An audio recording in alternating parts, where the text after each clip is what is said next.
జీ5 ఉండగా మీ favourite TV shows ని మీరు అస్సలు మిస్ అవ్వలేరు. Complete free. ఏంటి కృష్ణ నువ్వు చేస్తున్న పని?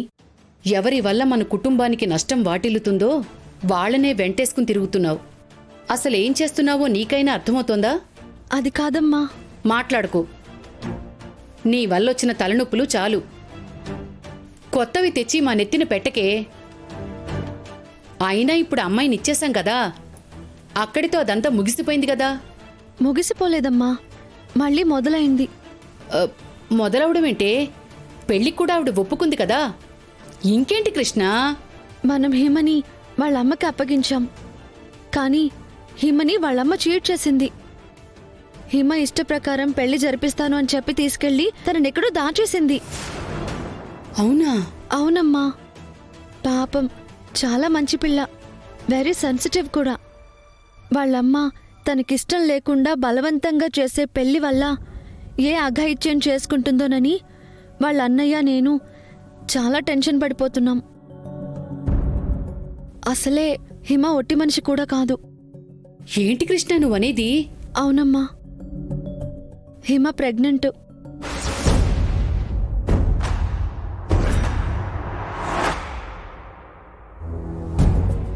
ఏం మాట్లాడుతున్నావే? ఆ విషయం వాళ్ళమ్మకి తెలిసి హిమకి అబార్షన్ చేపించడానికి హాస్పిటల్కి తీసుకువెళ్ళింది.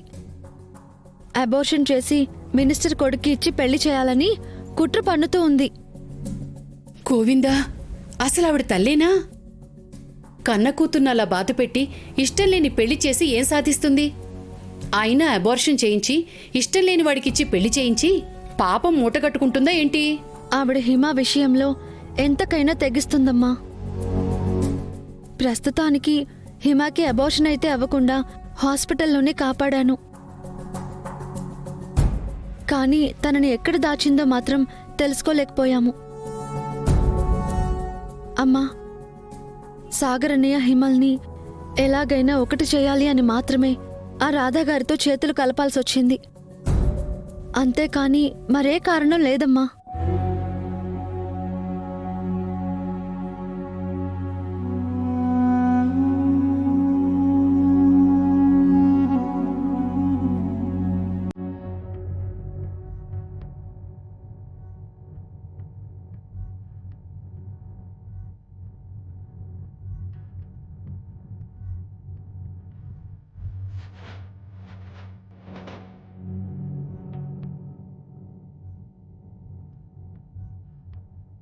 ప్లాన్ వర్కౌట్ చేయడానికి రాధాగారు రెడీగానే ఉండుంటారు.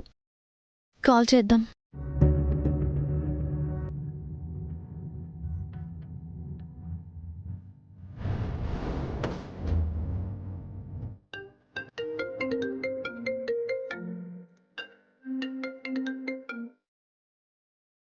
హలో, చెప్పు కృష్ణ.